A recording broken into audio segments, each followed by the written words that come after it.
You have a couple of recent books that think in different ways about how our economic system constrains the ability of people in our society to lead a meaningful and self-determined life.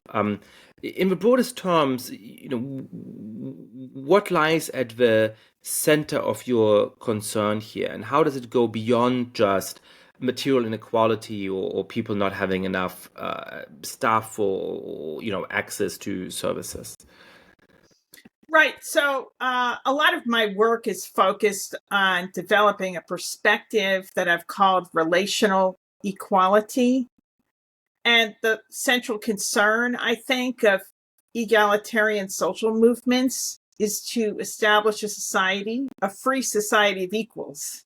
That is, a society in which people freely relate to each other as equals.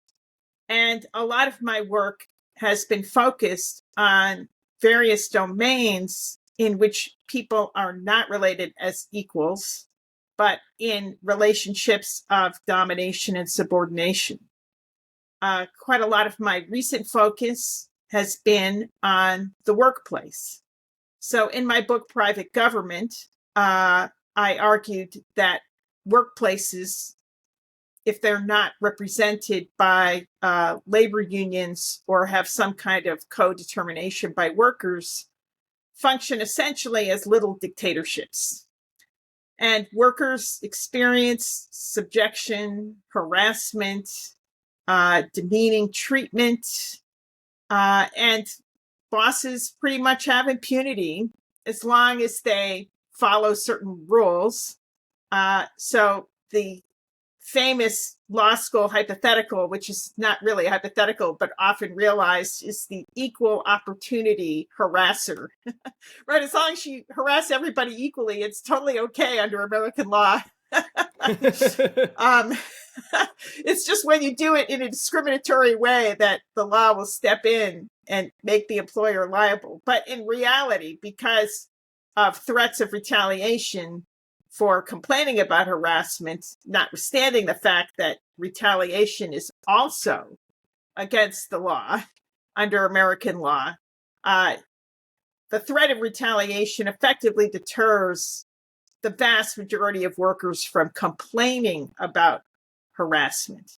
And consequently, we don't really have an effective model to control bosses harassing their workers. And that could be not just on the basis of sex or race. Often bosses are just emotionally abusive. And sometimes coworkers are. And workers in America don't really have recourse.